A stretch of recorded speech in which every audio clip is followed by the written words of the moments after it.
Josh Johnson, the creative director. This is LTV's 40th anniversary season, 40 years of providing free speech and cable access to this community. We have a tremendous access. Thank you.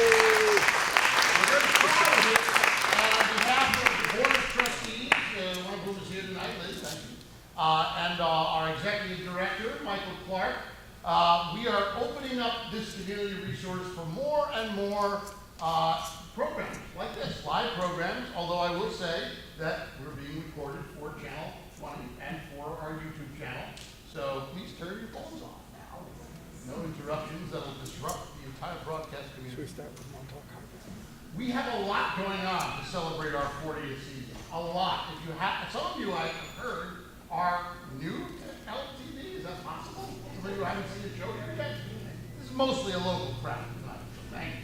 But we have about 30 more shows coming up, including our first ever benefit to try to get a new roof for this old building, which is called Printaganza. That's coming up in the first week of August. It's a live auction. You can come, you can donate, you can donate money, you can bid on paintings, a silent auction, a live auction, music by the Hoodoo Loungers. It's going to be a fun night. So check out our website, ltveh.org, for that, for information about Punky Johnson from the cast of Saturday Night Live. He's going to be doing a stand-up show here in the first week of August. And if you like programs like this, we've got local musicians, about 10 more different evenings of local musicians coming to perform like tonight. So, John McCaffrey brought this idea to us. He's an artist, a writer who we've worked with before. He lives there in the community. He'll be out here a little later. It's a 90-minute show, no intermission, and we are about to set sail. John has asked me to read the opening poem, and I'm honored to do so. Thank you. It is a poem called Sea Fever by John Masefield. I must go down to the seas again, to the lonely sea in the sky, and all I ask is a tall ship and a star to steer her by. And the wheels kick, and the wind's song, and the white sails shaking, and the gray mist on the sea's face, and the gray dawn breaking. I must go down to the seas again, for the call of the running tide is a wild call, and a clear call may not be denied. And all I ask is a windy day with the white clouds flying, and the flung spray, and the blown spume, and the seagulls crying. I must go down to the seas again, to the vagrant gypsy life, to the gull's way, and the whale's way, where the wind's like a whetted knife. And all I ask is a merry yarn from a laughing fellow rover, and quiet sleep and sweet dream, when the long trip is over. Welcome to Seashore.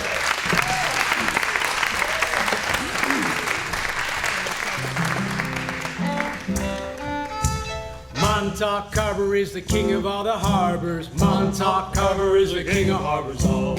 Montauk Harbor is the king of all the harbors. Montauk Harbor is the king of harbors all. Somebody oh, Pulitana, we are somebody oh. Somebody oh, Johnny, somebody oh, Pulitana, we are somebody oh. Montauk whiskey is the king of all the whiskey. Montauk whiskey is the king of whiskeys all. Montauk whiskey is the king of all the whiskeys. Montauk whiskey is the king of whiskeys all. Somebody oh, Johnny, somebody oh, Pulitana, we are somebody oh. Somebody oh, Johnny, somebody oh, Pulitana, we are somebody oh. Montauk skippers are the king of all the skippers. Montauk skippers are the king of skippers all. Montauk skippers are the king of all the skippers. Montauk skippers are the king of skippers all. Somebody oh, Johnny, somebody oh, Pulitana, we are somebody oh. Somebody oh, Johnny, somebody oh, Pulitana, we are somebody oh. And the Montauk Montauk fisherman, the king of all the fishers. Montauk fisherman, the king of fishers all. Montauk fishers are the king of all the fishers. Montauk fishers are the king of fishers all. Somebody oh, somebody oh, Johnny ta-na-na, we are somebody oh. Somebody oh, somebody oh, Johnny ta-na-na, we are somebody oh. Montauk fishers are the king of all the things. Montauk sailors are the king of sailors all. Montauk sailors are the king of all the sailors. Montauk sailors are the king of sailors all. Somebody oh, somebody oh, Johnny ta-na-na, we are somebody oh. Somebody oh, somebody oh, Johnny ta-na-na, we are somebody. Last time. Somebody oh, somebody oh, Johnny ta-na-na, we are somebody oh.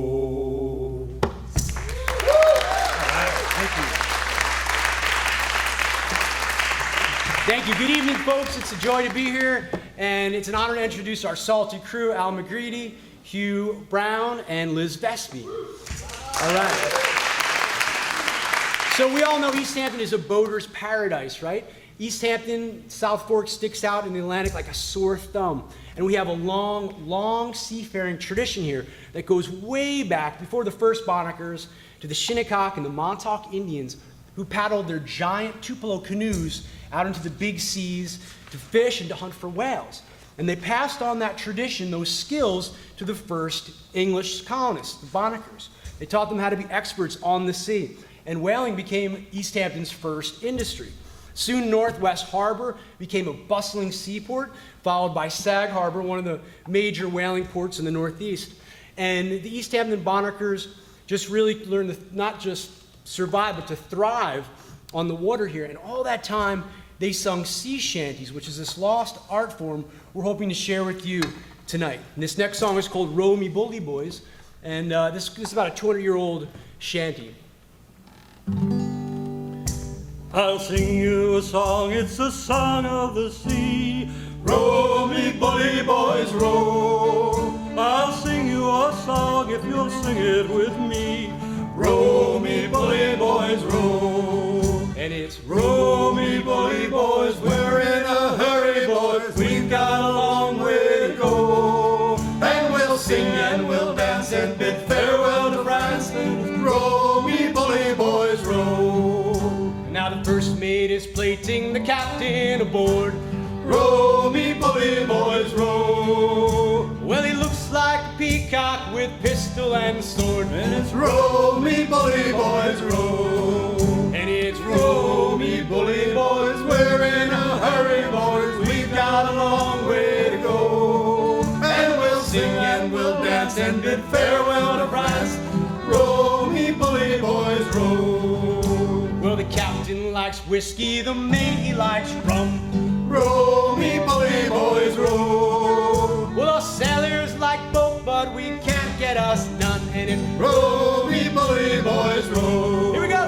And it's Row me bully boys, we're in a hurry boys. We've got a long way to go. And we'll sing and we'll dance and bid farewell to France. And it's row me bully boys, row. Well, we sailed away in the roughest of waters. Row me bully boys, row. But now we return, so lock up your daughters and Row me bully boys, row. Here we go. And it's Row me bully boys, we're in a hurry boys. We've got a long way to go. And we'll sing and we'll dance and bid farewell to France. Row me bully boys, row. Well, farewell my love, it is far time to roam. Row me bully boys, row. The old Blue Peter is calling me home. Row me bully boys, row. Row me bully boys, we're in a hurry boys. We've got a long way to go. And we'll sing and we'll dance and bid farewell to France. Row me bully boys, row. last time in it. Row me bully boys, we're in a hurry boys. We've got a long way to go. And we'll sing and we'll dance and bid farewell to France. And it's row me bully boys, row. Nice.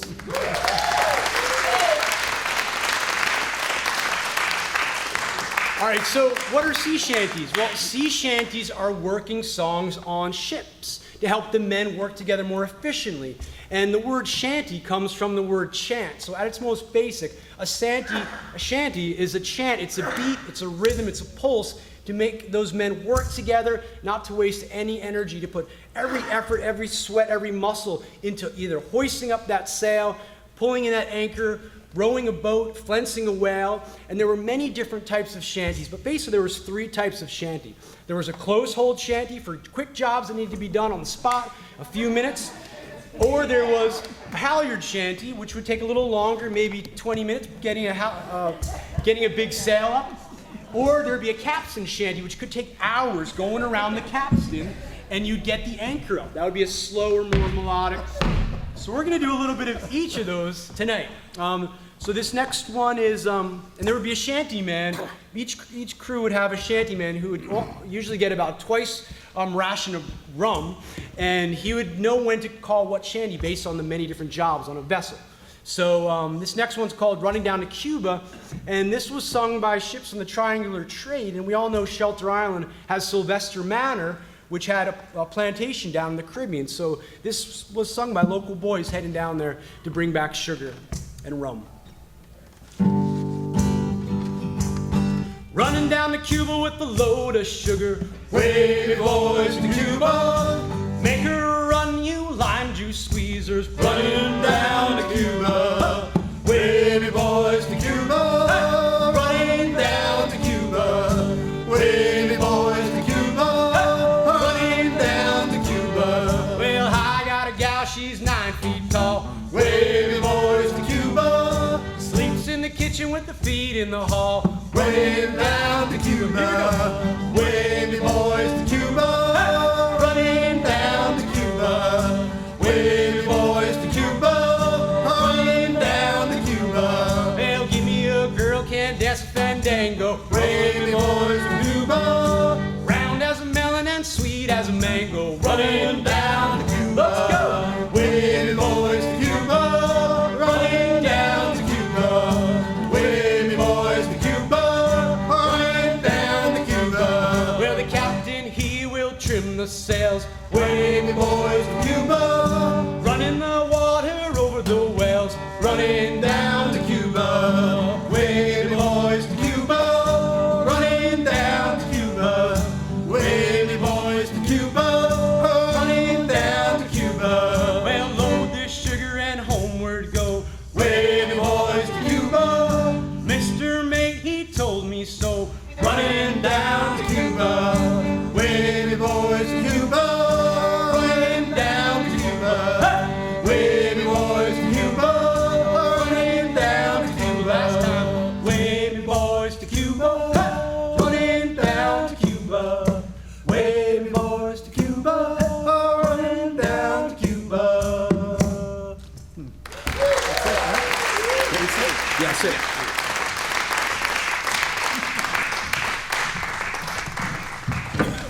Fantastic. This is called Meet Me at the Pool at Midnight.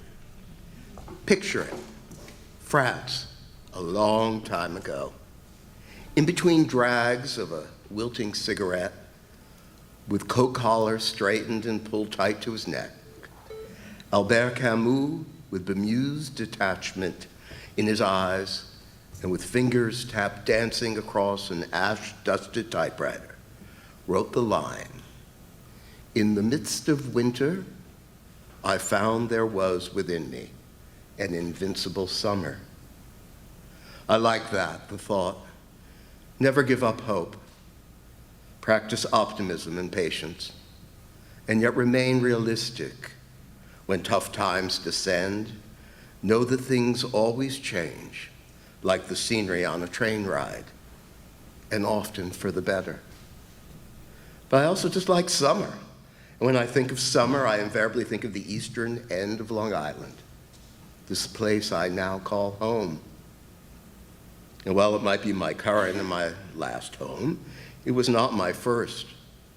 My initial visit to the area was in 1973. I just finished my first year of college. My father died when I was 9. I was also at the time mourning the recent passing of my mother. Every day felt like the bleak midwinter. Thank goodness for wonderful friends. I was invited that summer to Southampton for the first time for the weekend, tagging along with school friends, Breck and Serena. They were married at the time, young married.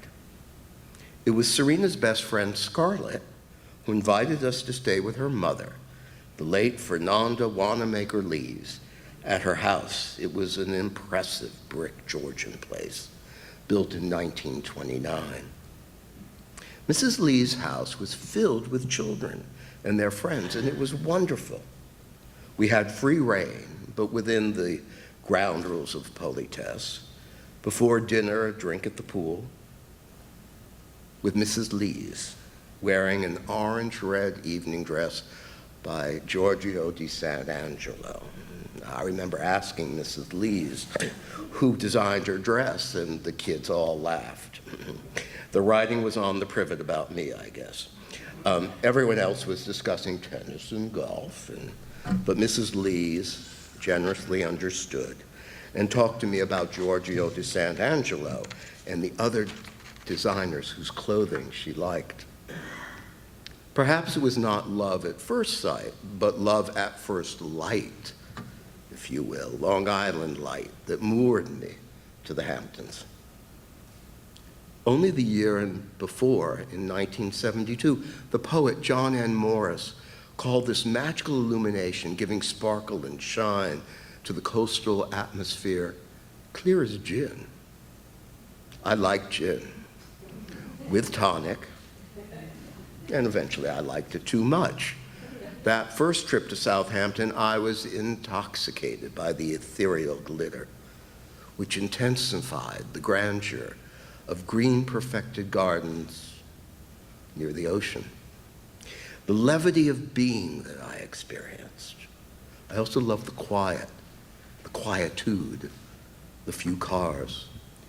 And soon, seeing my favorite house ever, a Japanese-style one-story place on Hetty Creek in Southampton, owned by Margaret and Winston Frost. Their daughter, the artist Dora Frost, would become one of my best friends. Decorated with massive Audubon prints and Harry Hinson blue and white spatter prints and delicate bed linen softened by the decades, this remarkable, easy house was built so that during high tide, one thought one was floating on Hetty Creek.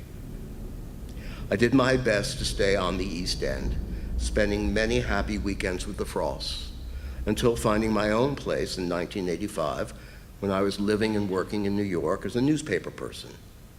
Thanks to Dora. She introduced me to my future beloved landlady. For 21 years, I rented a cottage year-round from Abigail Halsey Van Allen in Southampton Village. I went almost every weekend to rest and to read and to write and have dinner with friends. In summer, we barbecued. During the winter, most often, we went to Shippey's. Always the surrounding sea, the light and the sand always dancing every month of the year, except perhaps when it was blanketed by snow. The sand is always dancing. My job was writing a society, a sort of around the town column, and it brought me in summers or winters down south to be both bemused and amused by that chic aquatic environment, the private pool, terrace, and pool house. Starting with that wonderful talk with Mrs. Lees, I spent many a day and a night poolside with the jet set, if you'll excuse the expression, as the wealthy back then were coined. Suntans. Back in the 1920s, before I entered the scene, suntans, once a signifier of manual labor, were now status symbol of the jet set.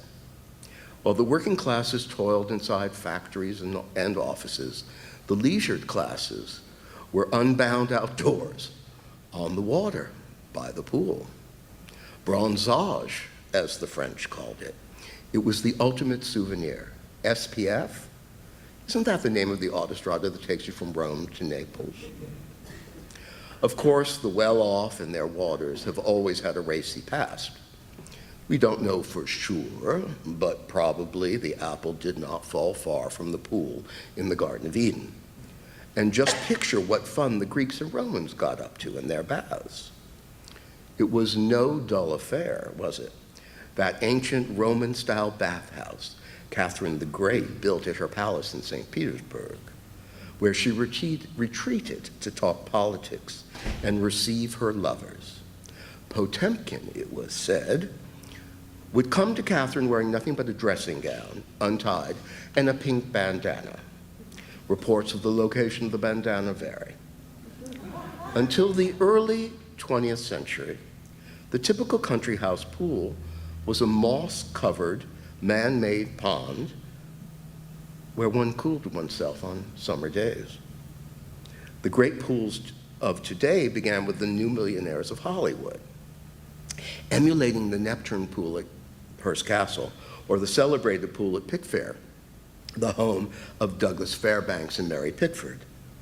The 1920s studio chiefs and movie stars, like Narcissus to water, picture perfect for publicity photographs. At-home poolside movie stars and matinee idols dripping sex appeal in their bathing suits, but wholesome and domestic at the same time, because it was home, sportif, outdoors. Pools became the jewel in the crown of affluent 20th century design. Allow me to please attempt to provide a glimpse of a day into night at the poolside life of the jet set back in the day. Be it in the Hamptons or another posh place, in particular the south of France or the Amalfi Coast, but in Southampton or the Hamptons. Before tablets, phones, news alerts, and Instagram, you wake up at around 10 for breakfast in your room, brought to you on a tray, or if you are a morning sort, you go down to the terrace overlooking the pool. By 11, you were sitting at the pool with your host, rehashing what happened last night. The romances, the wine, the faux pas, the amusing bon mot. Since you don't have a cell phone, a laptop, or an iPad, they haven't been invented yet. So before you arrive to the pool, you've already dispensed with your business for the day. You've made your telephone calls efficiently so as to not tie up your host's phone lines. I should say calling your wife, your lover, your children, your trust officer, or very importantly, your pharmacist. If you're a man, you are wearing a blue linen shirt buttoned only once, near the belly button. In the upper classes, only the pool boy's belly button is considered an erogenous zone. Your bathing trunks are not oversized nor itsy-bitsy, and were made by your tailor, or something you picked up in Southampton on Job's Lane or Saint-Tropez. Men will consider, in consideration of the ages of the elder gentlemen in the house party, how James Bond emboldened their swimming costume should be. If you're a woman, you're wearing either a one-piece or a two-piece Pucci or Erez suit, depending on your hostess's age. Unless you're hoping to steal her husband, or beau, or lady golfing partner, you would not want to do her the disrespect of flashing too much youthful flesh. That would be gauche. And besides, you can flash all the flesh you like when you meet later at the pool at midnight. By noon, you are lying in the sun, just you and the other house guests. You've had your first swim of the day and your first Bloody Mary or Bellini, perhaps just simple champagne. Champagne is considered medicinal, a trusted mood elevator. The bubbles and the sugar are divine pick-me-up, and especially between the hour of 11 and noon, the tricky hour where whole days, if not entire lives, have been known to go astray. Around 2, luncheon is served. Confident hosts always serve the local cuisine. It appeals to sophisticated travelers hungry for the lay of the land, vegetables from the garden, and fish from the sea. If you're on a boat, as you would want to be in the Mediterranean or in Long Island Sound, it's usually a tidy frittata and some fresh fruit for dessert. Oh, and everywhere you look, there is more help than guests. and an abundance of chilled rosé wine, also local, as the best rosé does not bottle and travel well. Even in the hot sun, rosé is not considered serious drinking because it is a special summer coolant, as indigenous to the resort's well-being is spring water. And at some point, between the frittata and the dessert, which is blood orange sorbet, served in the fruit's iced skin. After lunch, if your host is a card player, you toddle off to gin rummy tables by the pool. Gin games are more al fresco, feisty and less suburban than bridge. If your host is not a card player, when the sun begins to soften in the later afternoon, then off to town you go for some shopping, another pair of sandals really, and perhaps some light, very light sightseeing. You know, stop inside a church, light a candle for good luck before coming back for a massage or a siesta.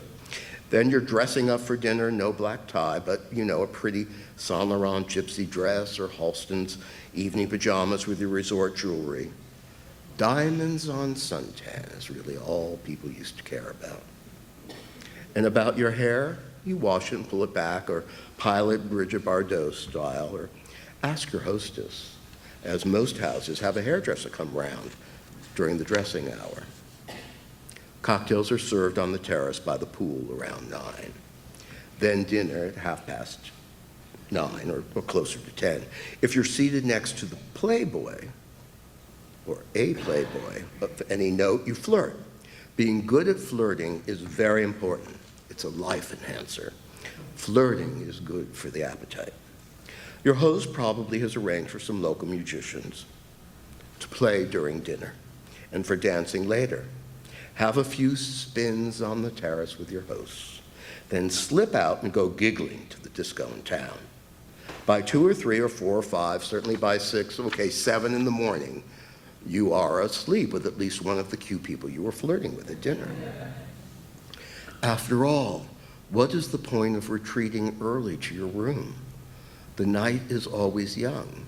Besides, before houses were centrally air-conditioned, your room, dependent on the direction of the nearest sea breeze, was often too hot to spend any time in.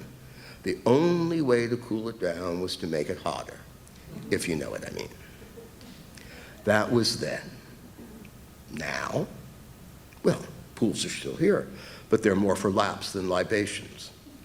Some people still entertain at home, but the speeding rich, lovers of the fast and the new, have stepped out of the shadows or the shallow end and now do their connecting at trendy restaurants and fundraisers and fashion events.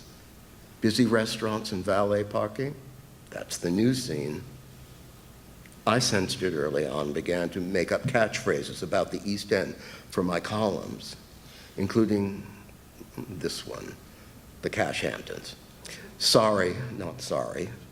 Southampton Village to me began to resemble in decibels and mood the bumptious, party-hardy East Village in New York City on a Saturday night, just with more trees. One August week when I was staying in the city for work, I discovered my apartment was more serene and quiet than my Southampton cottage, and I knew the Hamptons had changed. Except, of course, the sea. The sea is constant. The sea is powerful. The sea is pure. And the sea is persuasive. As one of the great Zen masters once wrote, nothing is softer or more flexible than water. Yet nothing can resist it. And so I do not resist. I have chosen to live my life by the sea, out here on the wondrous East End. Indeed, very privileged to be here. And in the summer, I bathe in its glory. The waves and the swells replacing so many long ago friends and favorite characters who have gone on ahead. Echoes from a fairy tale past, becoming more vivid with the years, together in memory, meeting in moonlit memory, at the pool at midnight. Thank you very much.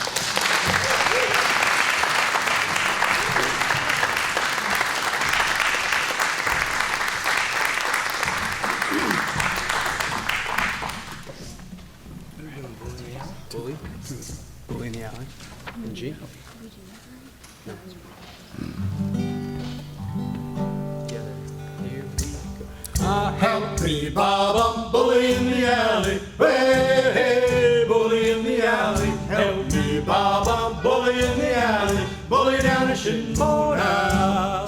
For 7 long years I courted little Shally. Hey, hey, bully in the alley. And all she did was diddle and dally. Bully down a shinbone now. Oh, help me, Bob, I'm bully in the alley. Hey, hey, bully in the alley. Help me, Bob, I'm bully in the alley. Bully down a shinbone now. Well, I left my Sally and I went a sailing. Hey, hey, bully in the alley. Signed on a big ship and I went a whaling. Bully down a shinbone now. Oh, help me, Bob, I'm bully in the alley. Hey, hey, bully in the alley. Help me, Bob, I'm bully in the alley. Bully down a shinbone now. If I ever get back, I'll marry little Sally. Hey, hey, bully in the alley. Have 6 kids and live on Shinbone Alley. Bully down a shinbone now. Oh, help me, Bob, I'm bully in the alley. Hey, hey, bully in the alley. Help me, Bob, I'm bully in the alley. Bully down a shinbone now. Last time. Help me, Bob, I'm bully in the alley. Hey, hey, bully in the alley. Help me, Bob, I'm bully in the alley. Bully down a shinbone now.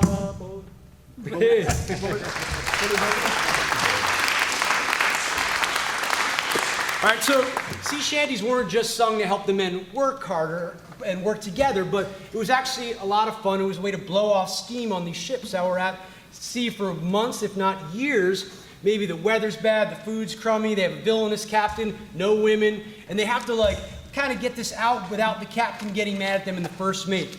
So if you think rap music and rock music is really kind of smutty and vulgar, actually sea shanties can totally top that. So tonight, listen for, or maybe you've already heard some of the those hidden double entendres, those double meanings there, so they can kind of sneak it by the captain. This next song is called John Kanakanaka, and Hawaii was a major whaling hub about 200 years ago. So Sag Harbor boys and bonnet guys would be out in Hawaii whaling, and the Hawaiian men were expert watermen like most of the natives were, and they were coveted on whale ships as harpooners and sailors. But the local bonnickers couldn't pronounce their names. They were such long names, so they kind of called all the Hawaiians John Kanakanaka. So that's the name of the song. All right, here we go. See? We'll work tomorrow, no work today. John Kanakanaka to ride. Today it's a holiday. John Kanakanaka to ride. To ride, oh to ride. John Kanakanaka to ride. To ride, oh to ride. John Kanakanaka to ride. We're outward bound for Frisco Bay. John Kanakanaka to ride. We're outward bound at the break of day. John Kanakanaka to ride. To ride, oh to ride. John Kanakanaka to ride. To ride, oh to ride. John Kanakanaka to ride. We're bound away round Cape Horn. John Kanakanaka to ride. Where you wish to God you'd never been born. John Kanakanaka to ride. To ride, oh to ride. John Kanakanaka to ride. To ride, oh to ride. John Kanakanaka to ride. We're a Yankee ship with a Yankee crew. John Kanakanaka to ride. And we're the boys to push her through. John Kanakanaka to ride. To ride, oh to ride. John Kanakanaka to ride. To ride, oh to ride. John Kanakanaka to ride. And when we get to Frisco Bay, hey! John Kanakanaka to ride. We'll pay off the ship and draw our pay. John Kanakanaka to ride. To ride, oh to ride. John Kanakanaka to ride. To ride, oh to ride. John Kanakanaka to ride. Oh Holloway, oh Holloway, oh Holloway. John Kanakanaka to ride. All the way and make her pay. John Kanakanaka to ride. To ride, oh to ride. John Kanakanaka to ride. To ride.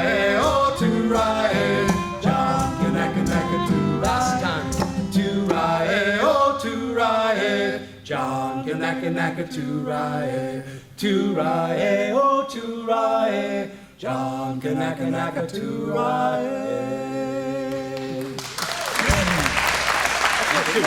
That's it, we're done. Maidstone. The sun that day blistered my skin and seared my memory. That summer, my sister rented a one-room studio house at the end of Maidstone Park Road, across the street from the beach. Directly across the street was a share house of beautiful, young, 20-something-year-olds, and we called it the Shack, but I was never sure why. It was our canteen and hosted all of our social events. I was 16 and woefully inexperienced. That summer, I had gone for the first time to a nude beach. Down in the Amagansett Dunes, it took no small amount of espionage to find. The narrow camouflaged path to the dunes was found along the highway exactly 2.4 miles from the fence post, immediately after the 60 miles per hour sign, well, the one that used to say 60 before it was changed to 55. That summer, I also hitchhiked for the first time. I kissed a girl for the first time. I met a young woman briefly who years later I would meet again and then marry, but somehow these things were not the most impactful experience. The Shack had a resident drug dealer who we would visit and ask to sample his wares before we bought. We sampled so much that we never really had to buy it at all. On that magical Maidstone day, we tried exotic blue Hawaiian, Jamaican mountain, and sensimilla flower, and feeling inspired, we walked across the street to Maidstone Beach and strolled down to watch the anglers surf casting off the channel next to Sammy's. The sun was hot to the depths of your soul, and the glass crystals of the sand reflected and refracted the sun blindingly. There were excited shouts from the water that we couldn't quite comprehend. People were out in the water knee-deep and pointing down. We waded out, and through the crystal clear water, we could see hundreds, perhaps thousands of crabs molting. In order to be free to grow into a larger size, they were molting and shedding their hard exterior and leaving behind the detritus of their younger selves. My sister and the weed dealer ran home as fast as they could to grab some buckets and fish nets to catch the crabs. Like all true Eastenders, they were keenly aware of the bounty of the sea. We ate all of what it had to offer. Our weekend meals featured crab and lobster from huge black tin metal pots, striper, sea bass, little necks, and cherry stones, oysters and the fluke and flounder who lay so flat on the floor of the bay that both eyes grow out of one side of their heads. I always appreciated how convenient this facial construction must be at rest, but how inconvenient and dangerous when swimming around. Softshell crabs were our extra special seasonal delicacy. There were weekly trips to that tucked-away seafood shop, Stewart's, in amidst the homes in Amagansett. Zoning wasn't much of a thing in the olden days, and commercial places were located simply where they popped up. Never mind a fish market in the middle of a residential area. It survived grandfathers, as it were, and knowing where it was found was part of the cool mystique to me. That day, finding such a bountiful and free supply of soft shells was a special treat. It was like finding pink swordfish or blue lobsters, which was only once in a blue moon, serendipitous happening. I've heard the swordfish turn pink from eating shrimp or eating salmon. Every fisherman I've ever met is 1,000% certain it's one or the other. It tastes extra delicious, and I used to love it before swordfish was Me Too'd out of circulation. My sister, the Shacksters, and I stayed out there catching soft shells for hours, drinking cold Beck's beer and filling floating spackle buckets set into inflated inner tubes with crabs. We only kept the males, called Jimmies, knowing the difference because female crabs wear red fingernail polish and males have long, pointy penises on their backs. My sister went to Pike's for corn, the tiny kernel, all-white kind, and stopped at Round Swamp for pie long before it had turned into Cartier. Our drug dealer rolled us some Mexican dirtweed joints for general consumption. The good stuff was saved for smaller groups, and a few Shacksters and I sat in the backyard, cleaning the crabs and setting up the share house half-oil drum barbecue. We dumped charcoal and odd pieces of wood into it, spectacularly setting it off with lighter fluid. The pyrotechnics evoked the childish glee of watching birthday cake sparklers. We were summoned by the rest of the gang to watch the sunset, the star of the show, with the real blaze glory at the beach. Beer turned to rosé wine, and we all took a break before the shucking and table setting. I chopped some garlic, squeezed some lemons, cut some parsley, and threw it into a pot of melting butter.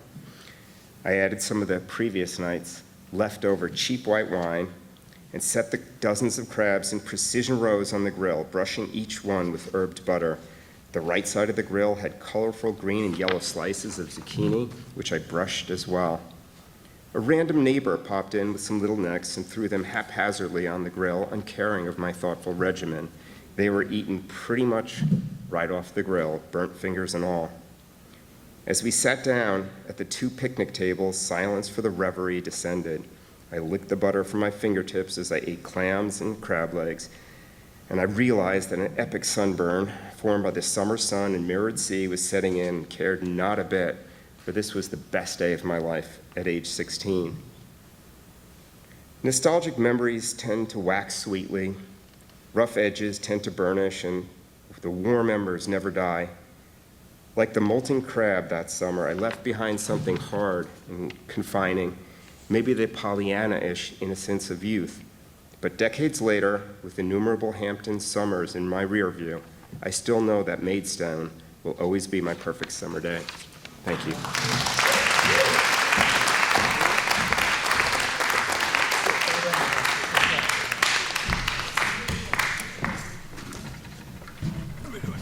Hold them against. So sea shanties would also, they'd sing about their home, their loved ones. It's called Old Amagansett.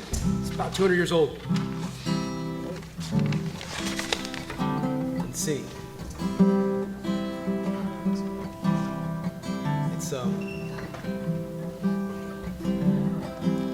Old Amagansett, I was born. Heave away, haul away, catching fish and cracking corn.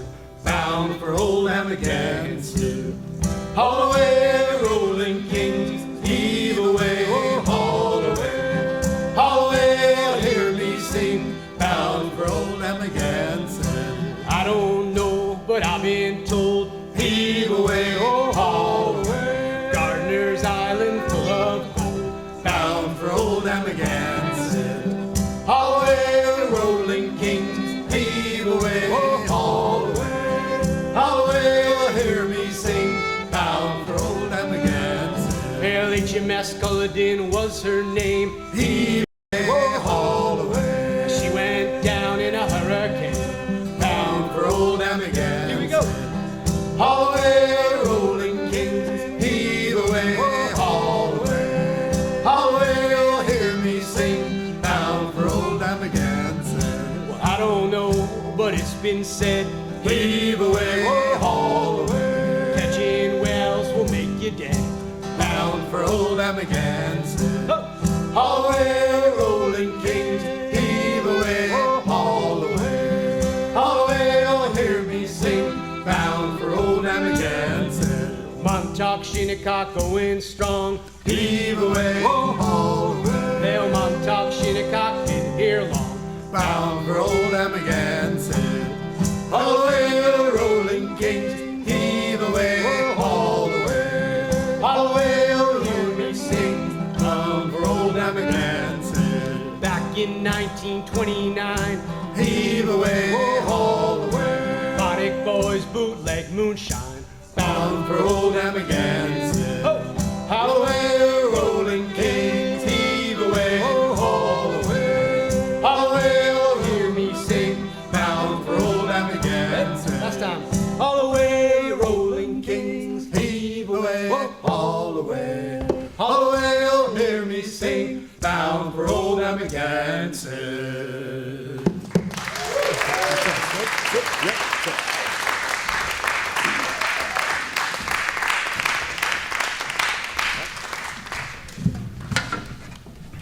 Sea drunk, out on the wine dark sea. Very long ago, I read these words in Homer's Odyssey, first as a student, then as a teacher of world literature. Homer, the poet, was besotted with the Aegean Sea, and I, as student and teacher, was besotted with Homer, though not yet inclined to dally in the waves and tides that sourced his ecstatic reflections.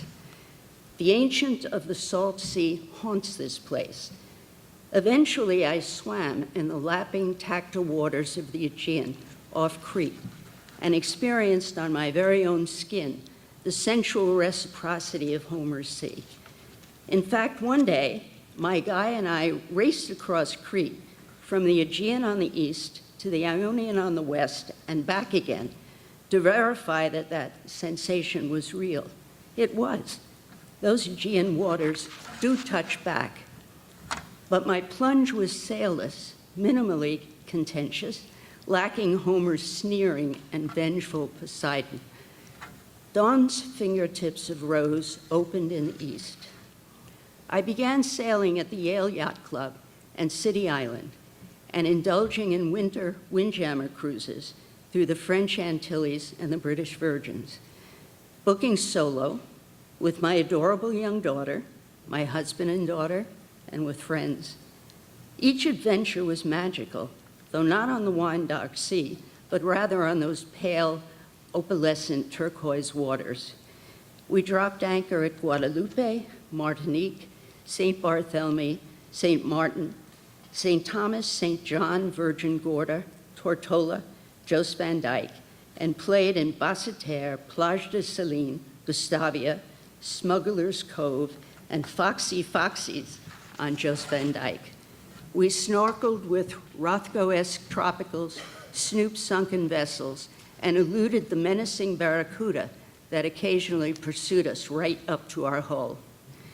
Mostly we sailed, we small band of compadres, bonds forming quickly with the passenger list topping out at only 25.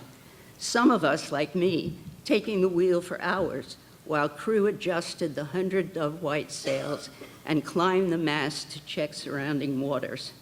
Flying Cloud, the boat my daughter and I boarded in Phillipsburg, was a star of the ravishing fleet of windjammers that included the three-masted Yankee Clipper, the wrought-iron-hulled Mandalay, and the infamous ill-fated stay-sail schooner Phantom, lost to Hurricane Mitch in 1998. Aristotle Onassis planned to give the Phantom to Grace Kelly and Prince Albert as a wedding gift till he learned he wasn't on the guest list, so he sold it to the Windjammer Barefoot Cruises. Young dawn with fingertips of rose made heaven bright. 6 a.m.s on board came with steaming orange crepes, aromatic coffee, and the widest ribbons of rose and tangerine spread on cloudless blue skies, the bands deeper, longer than a Manhattan boulevard, with more expressive color than a year of New York City sunrises squeezed into those little New York City pinches of sky. I'd store them up and take them home. Dawn came up from her couch of reclining. It took several windjammer trips for a light to flash in my brain, to wit, 1 week a year aboard a boat, a single week? Are you kidding me? No matter wine dark, azure, turquoise, or blue, 1 week per annum is nuts. My darling guy agreed. We made a plan. The goddesses stayed home for shame. We were one sailor, me, one canoeer with some outboard, shall I say, sophistication, him. So we sought and bought a 30-foot Owens liveaboard, a big white stunner, broad of beam, high and proud. And of course, we preceded the purchase with great due diligence. Coast Guard safety classes, operating instructions, map and chart study, knot tying, none of the above. That's right, none of the above. How about what shade of percale for the bunks? How many stainless pots for the galley? Do we need new carpeting on the poop deck? And where in East Hampton shall we dock? The answers, dark blue, no. Dick Mendelman's Harbor Marina came easy, and we were set. Ha. Dinghy? Nope. Marine radio? Nah. We found the Owens in Newsday, tracked it to a Lindenhurst Marina, exchanged pleasantries with the owners, and boarded. The boat was sopping wet, very sopping wet. The sun was shining, and it was soaked inside out. Rainstorm, very thorough cleanup, were the straight-faced explanations. Ha, boy, did it leak. But it was a stunner, sparkling white, as I said, navy canvases and carpeting, and absolutely voluptuous mahogany paneling throughout the cabin, even in the head. What's the matter? Don't crafts run on aesthetics? With onboard attendance taken, husband unfamiliar with single screw steering, eager teen daughter, mini schnauz and mini life vest, me sailor, remember? We headed to the Shinnecock Canal from Lindenhurst, chart in hand. Somehow we made it. We were in and crossing, putt-putting gently through a particularly calm that day Shinnecock, when the boat stopped responding to the wheel. "It's not responding to the wheel," shouted the skipper as we hit the side of the canal, bounced off, hit thunderingly again, bounced off, and hit again. Schnauzer yelping, daughter clutching, captain turning pale, me rehearsing death, when a deep, dark voice intoned, "It's okay, I'll be right there." God? God has to be God. Thank you, God. A black speedboat raced at us from the Canal Cafe with a blonde tan boater who left his lunch to pull alongside, asked for a rope, and towed us to Modern Yachts in Hampton Bays. Mechanics were gone for the day, so we tied up, ordered pizza and Coke, and hunkered down for very erratic sleep. The next morning, we were told we lost a pin in the steering, minor repair, likely completed in an hour, and an hour later we paid and aimed ourselves through the second half of the Shinnecock Canal into Peconic Bay. Oh, the Peconic was stunning, water shining luminescent, few craft about, collective deep breath, collective relief. Zeus piled a thunderhead above the ship. 10, 9, 8, 7, 6, 5, 4, 3, 2, boom! That's right, ear-busting, boom! The engine blew. Coal black smoke streaked the cloudless sky. Minnie Schnauz and the rest of us recoiled from the sci-fi horror of the moment. What have we done to our lives? A bay constable roared over, checked on our wilted selves, and towed us back to Modern Yachts, our dream drowning, its cost growing exponentially. Gray-eyed Athena bestirred the fresh dawn from her bed of pale ocean. How, you might ask, did we get it back? Did we get it back? The dream, that is. How did we ever find our way to the ecstasy of Homer's wine-docked sea, of weeks aboard our own craft, mirroring the sun-drenched sailing days in the Caribbean, close to nature's arc of dawn to dusk, replete with orange crepes at sunrise and 100-proof rum atop pools of silver moonlight, limpid sea shanties pulsing from my guitar? Well, a brand new 8-cylinder was installed and the boat was thoroughly caulked. And on weekend days that followed, we personally lemon oiled the paneling and dutifully read all relevant manuals as we made our way to Harbor Marina. Upon our arrival, the merry lights of Georgette's bar signaled that we were home. When dawn spread out her fingertips of rose, we turned out marveling to tour the isle. Here began our personal love affair with the waters of the East End, with gulls as neighbors, with friendly fellow boaters, and with our wonderful harbor master, with fresh breezes, with freedom. Prior to Dick Mendelman's patient instruction in the skill of backing up a single screw engine, we'd bashed some piers and pilasters, just lightly, but oh, did my captain relish practice, inching out into 3 Mile Harbor, circling and coming back, then heading way out, chugging at the mandatory 5 miles per hour to the breakwater, then flying onto Gardiner's Bay. Clear sailing shall you now have, however painful all the past.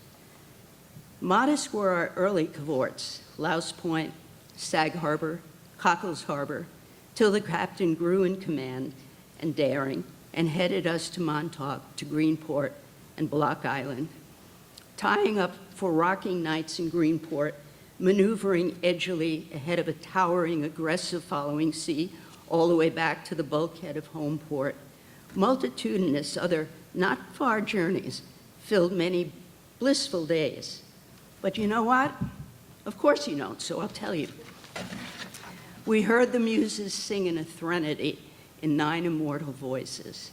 It was never the itinerary, not for these weary world travelers. In fact, back then, I wrote in the New York Times, stepping aboard a bobbing boat is touching the nerve of earth, her heave and passion. It's super alive to live by the tides and the position of the sun in the sky, to be arrested by the morning movement of birds, stalked by gulls. That's right, to live a poem. When we anchored for swims, for déjeuner au soleil, et sieste, right here at Gardiner's Island, in view of the windmill, when we toweled off from those cold plunges and savored warm French bread, brie, and chilled Pouligny Montrachet, when Rampal played on the tape deck in counterpoint to Osprey's song, we learned contentment, soughing from the northwest on the Wyandotte Sea. So what did Homer mean by Wyandotte Sea? Reams are written about that. But let us not forget Homer was blind. My hunch is he encapsulated in this phrase his intoxication with his sea, its undulations, the sport of staying upright on a craft, the scent and feel of sea air, the hypnotic ebb and flow of the tides, the roll of waves, the complete and utter helplessness and defenselessness against the euphoria of nautical inebriation. That's it, nautical inebriation. That's what Homer captured with Wyandotte Sea. Now, this could all be a complete projection, but that's what we attain at long last, nautical inebriation, never to be sober again.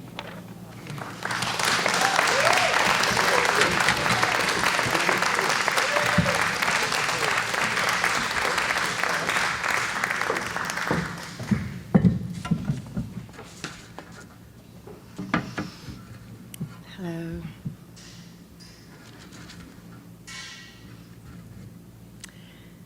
We meet as waves. We meet as waves to the shoreline, one forgotten constant, sealed like a razor clam till opened and left wide to the sun by the impartial violence of a searching seabird. We listen, eyes clenched, to the sea foam symphony drumming just beyond until, with infallible rhythm, lips break. And we surf by pull of moon and arcing dune into shapeless moments where I am more than sand but less than rock, and you are rain before it's dropped. But things cannot be without being things. So we gather ourselves, building, blustering, back into barometric obedience, and we are waves once more. Waves don't sleep, waves don't eat, waves don't hunger, they only feast. Feast upon the certainty of lapses, feast upon knowing the strength of each recession and the fact that chances are not chances. No, they cannot be, not when I am sand, you are sea, and waves forever tumble free.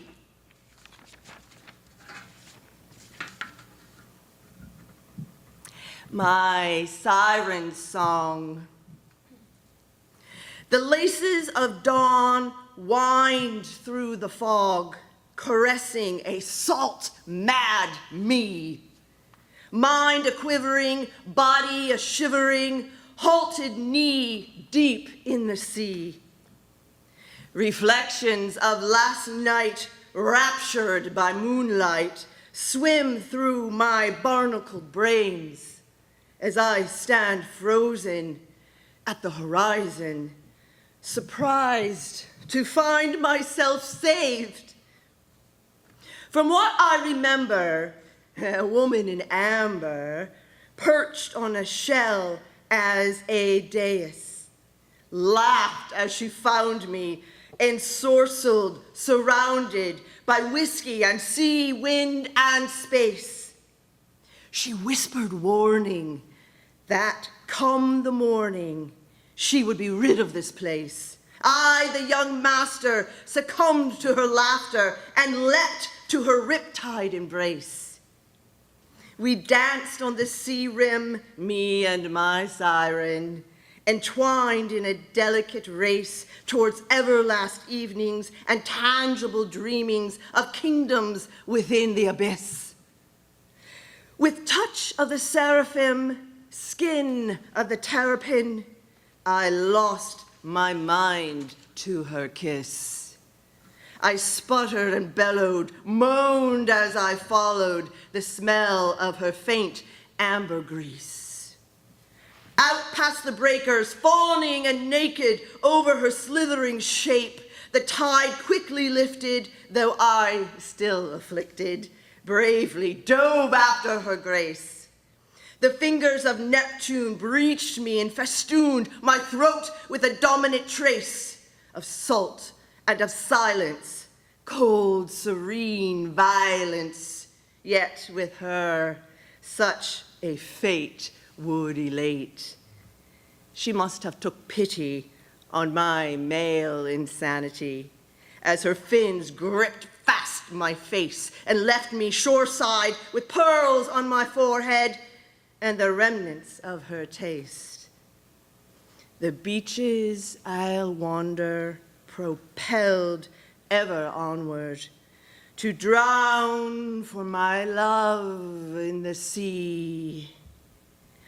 I warn all ye sailors and fishers and whalers to attend the tale that is me. Stick to your warring and boozing and whoring, for the ocean is greater than thee.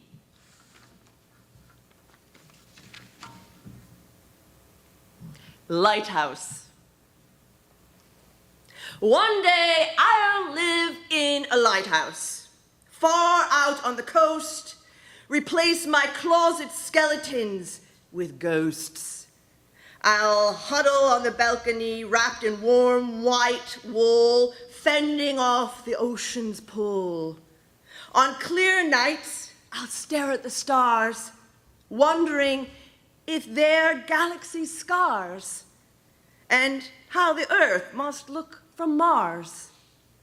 When I turn on the light in my final monsoon, I just might outshine the moon.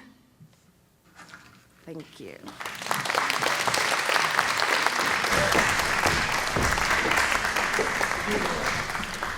So a shantyman's most common instrument would be the bones, which he could get down in the galley when there were some ribs. He could dry them out, and this would be an easy instrument he'd keep in his pocket. They wouldn't really have a guitar for shanties that often. All right. What do you do? Roll the old chariot. All right. D minor. D minor. Let's see. D minor. Let's see. We'd be all right if the wind was in our sails. We'd be all right if the wind was in our sails. We'd be all right if the wind was in our sails. We'll all hang on behind, and we'll roll the old chariot along. We'll roll the old chariot along. We'll roll the old chariot along, and we'll all hang on behind.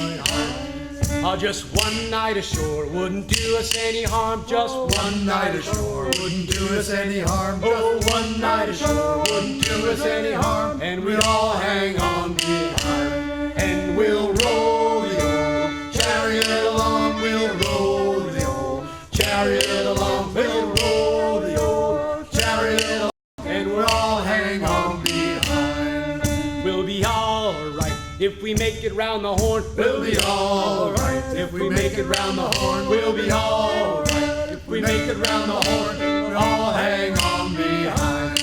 And we'll roll the old chariot along, we'll roll the old chariot along, we'll roll the old chariot along, and we'll all hang on behind.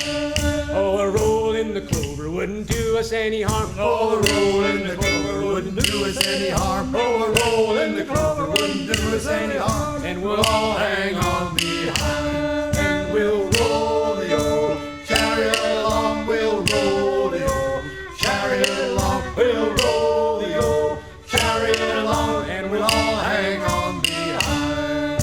Oh, a drop of Nelson's blood wouldn't do us any harm. Oh, a drop of Nelson's blood wouldn't do us any harm. Oh, a drop of Nelson's blood wouldn't do us any harm. And we'd all hang on behind. And we'll roll the old chariot along. We'll roll the old chariot along. We'll roll the old chariot along. And we'll all hang on behind. Last time. And we'll roll the old chariot along. We'll roll the old chariot along. We'll roll the old chariot along. And we'll all hang on behind.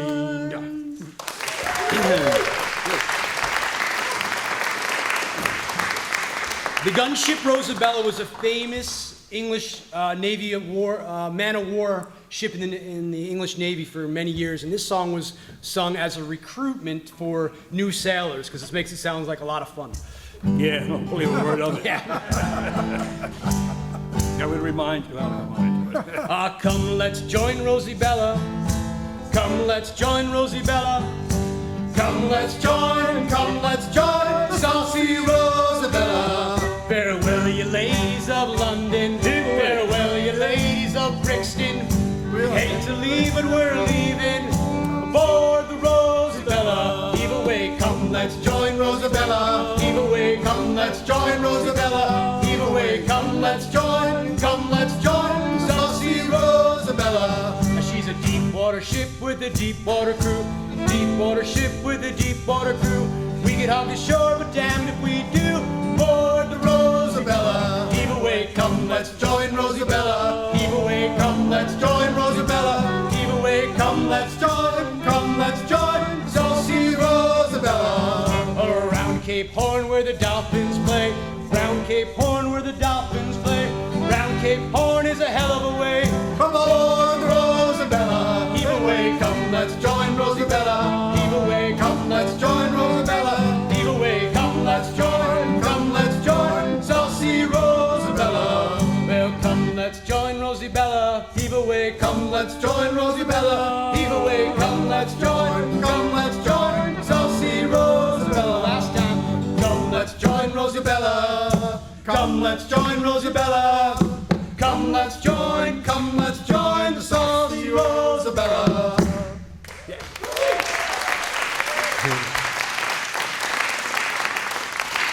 So remember, you're all on the ship tonight. We're all sailing this journey together. So sing along as part of the crew. When you hear that chorus, you guys can join in. All right, we got this one called the Banks of Sacramento. This is 1848. The clipper ships were running all these guys over to California for the big gold rush. And a lot of Sag Harbor Bonnet boys went out there to seek their fortune. Sing and heave and sing to my ho-day, to my ho-day. Heave and make the handspike spring to my ho-day, ho-day, ho. And then it's blow, boys, blow for California. There's plenty of gold, so I've been told, on the banks of Sacramento. 3 mile docks down a Hatteras bank to my ho-day, to my ho-day. Never more than 70 days to my ho-day, ho-day, ho. And it's blow, boys, blow for California. There's plenty of gold, so I've been told, on the banks of Sacramento. Round Cape Horn in the month of May to my ho-day, to my ho-day. Round Cape Horn is a very long way to my ho-day, ho-day, ho. And it's blow, boys, blow for California.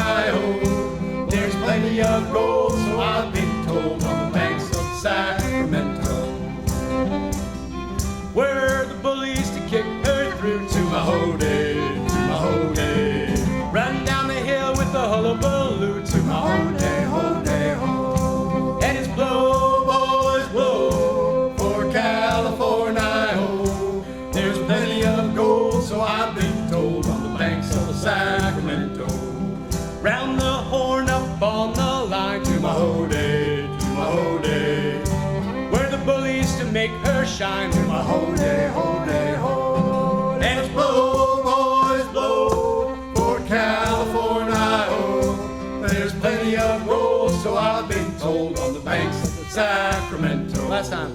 Blow, boys, blow, for California, oh. There's plenty of gold, so I've been told, on the banks of the Sacramento. There's plenty of gold, so I've been told, on the banks of the Sacramento.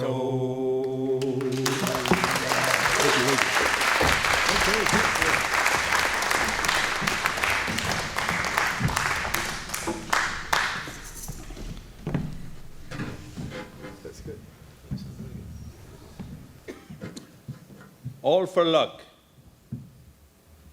If life can be compared to being on a teeter-totter, the longer you live, the more unbalanced it becomes, with the memories you have accumulated, the experiences, good, bad, and indifferent, outweighing your present, causing you to rise, metaphorically, higher in the air and off the ground. With feet dangling, your viewpoint of the world is more expansive. You see more and you see farther. It is the vista that produces nostalgia, the melding of a foreseeable future where you might go, and your realized past where you have been, and your ability to stay in that moment, to balance the mix of emotions that sweep in like opposing currents, eventually determines the ultimate angle of the teeter-totter that is. How you will feel about and thus lead your life.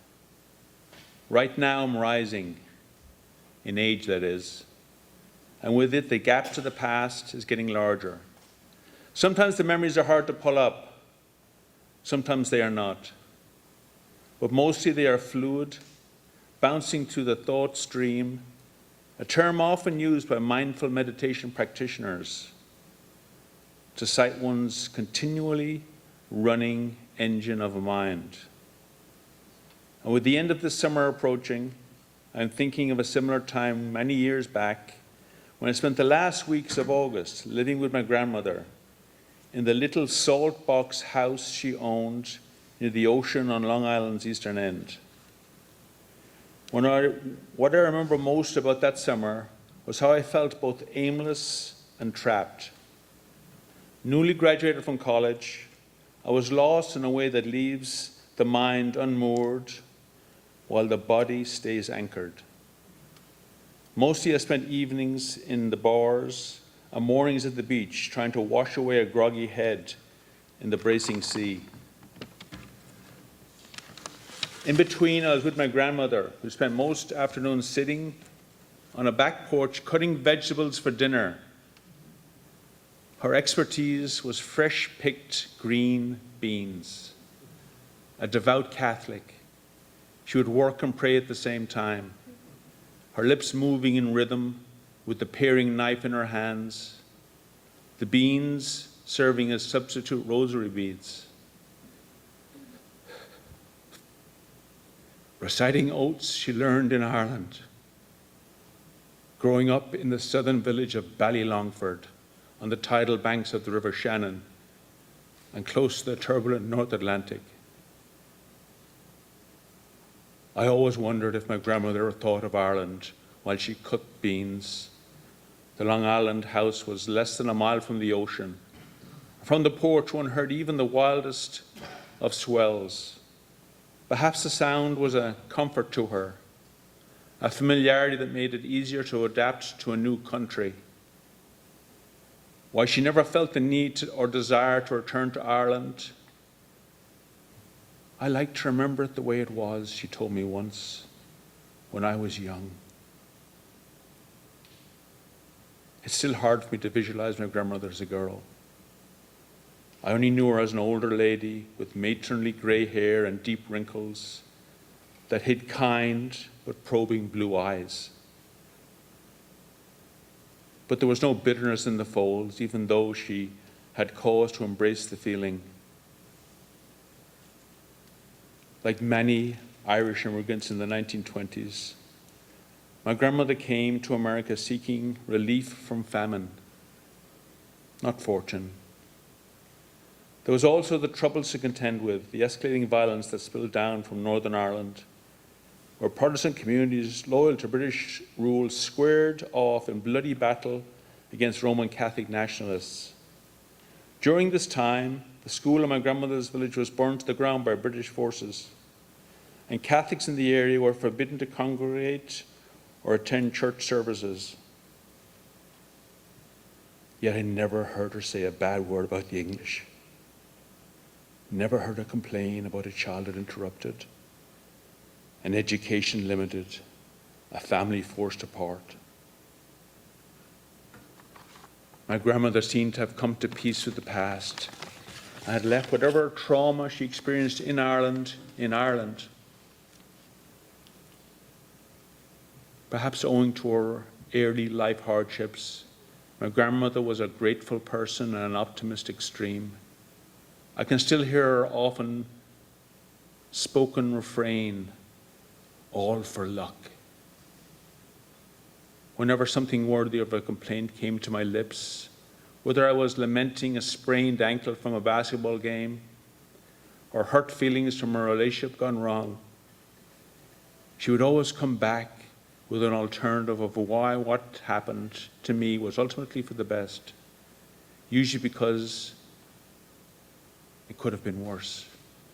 Broke your arm, lucky it wasn't your back. Lost a job, lucky you can still work. You took the long view at everything and always with the trust that things would turn out well. But despite that positive outlook, my grandmother was wary of dangerous forces unseen, be it banshees or lightning. She would sprinkle holy water on our furnace at the first clap of thunder and on my forehead. Her superstition extended to astrology, and that summer she always enjoyed when I read aloud to her the horoscopes from the day's newspaper. Not just her own, she was a Sagittarius, but every sign in the chart, her lips moving in silent prayer as she listened to the foretelling of riches and love, threat and security, challenges to embrace, opportunities to avoid, decisions to make. As that summer came to an end, I knew I had a decision to make. Knew I had to comfort my deepest insecurities, break the spell of my inertia, and find a job. Start a career, grow up. Unable to sleep one night, I took a solitary walk around the house. I stopped on the porch and sat in my grandmother's chair. Light from the full moon pierced through the window and bounced off the tabletop. On the side of the table lay the newspaper. It was open to the horoscopes. Scraps of beans covered Capricorn, my sign. I considered moving them aside and reading my future. But instead, leaned back in the chair and closed my eyes, drifting away to the sound of cresting waves, trusting that all will be good in the next journey of my life. But even if not, it was all for luck.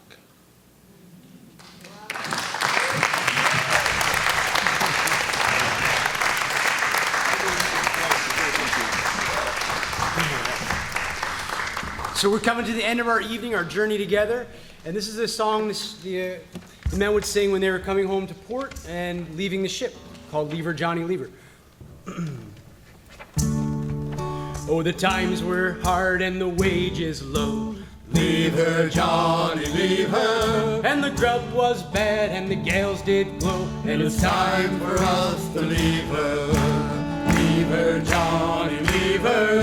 Oh, leave her, Johnny, leave her. For the voyage is done and the winds don't blow. And it's Time for us to leave her. Oh, I thought I heard the old man say, Leave her, Johnny, leave her. you pay. And it's time for us to leave her. Leave her, Johnny, leave her. Oh, leave her, Johnny, leave her. For the voyage is long and the winds don't blow. And it's time for us to leave her. Oh, her stern was foul and the voyage was long. Leave her, Johnny, leave her. And the winds were bad and the gales were strong. And it's time for us to leave her. Leave her, Johnny, leave her. Oh, leave her, Johnny, leave her. For the voyage is long and the winds don't blow. And it's time for us to leave her. And we'll leave her tight and we'll leave her trim. Leave her, Johnny, leave her. And leave the hungry packet in. And it's time for us to leave her. Everybody, well, leave her, Johnny, leave her. Oh, leave her, Johnny, leave her. For the voyage is long and the winds don't blow. And it's time for us to leave her. Oh, leave her, Johnny, leave her with a grin. Leave her, Johnny, leave her. For there's many a worse that we've sailed in. And it's time for us to leave her. Leave her, Johnny, leave her. Oh, leave her, Johnny, leave her. Oh, the voyage is long and the winds don't blow. And it's time for us to leave. Last time. Leave her, Johnny, leave her. Oh, leave her, Johnny, leave her. For the voyage is long and the winds don't blow. And it's time for us to leave her.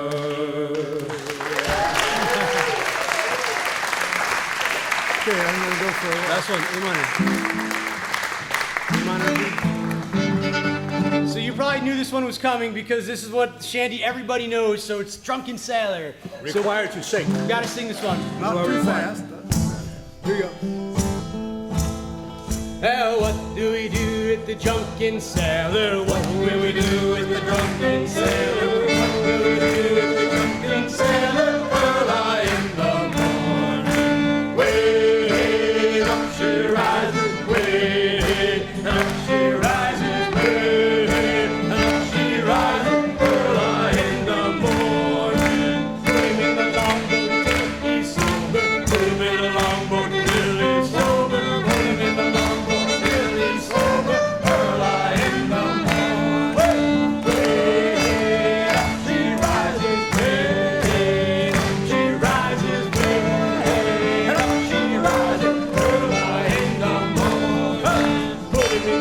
With the captain's daughter, put him in the cabin with the captain's daughter, put him in the cabin with the captain's daughter, early in the morning. Way up she rises, way up she rises, way up she rises, early in the morning. Well, that's what we do with the drunken sailor. That's what we do with the drunken sailor. That's what we do with the drunken sailor.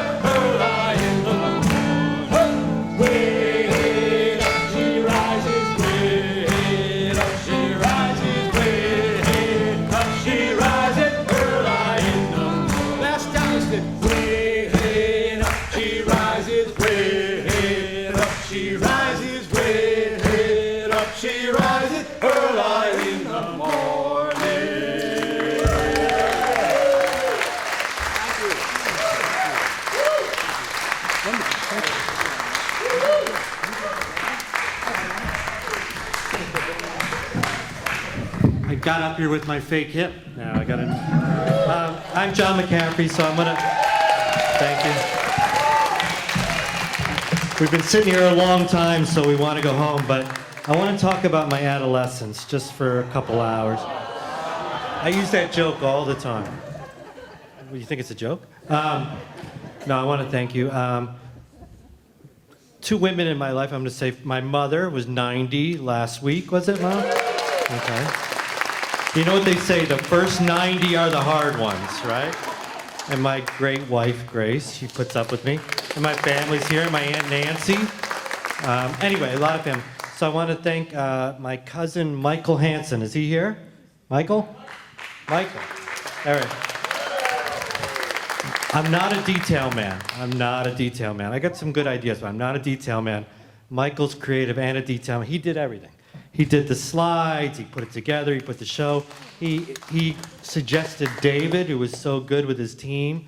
So Michael gets a lot of credit. And a new young man in my life, Gio McKee, my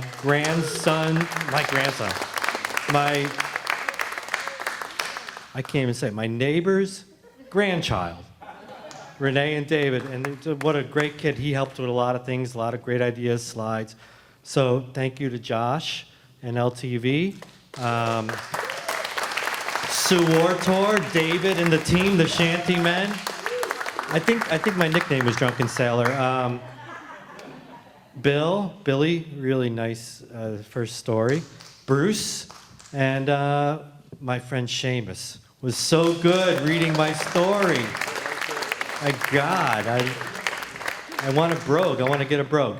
And I'll leave it at this. So Thoreau always said, when he catches a fish, he goes, Henry, whatever his name was, Thoreau. He said, when I catch a fish, I die a little. And I feel like when I have a show and I invite people, I die a little. Because this is a nice way to say it. But, the emails, I'm sure you get them, oh my God, he's doing something again, you know what I mean? But I'm really lucky because people come. And you're so nice. It's a Sunday night, right? And there's a lot to do, work and all that. So I really appreciate that. But it's a good death, okay?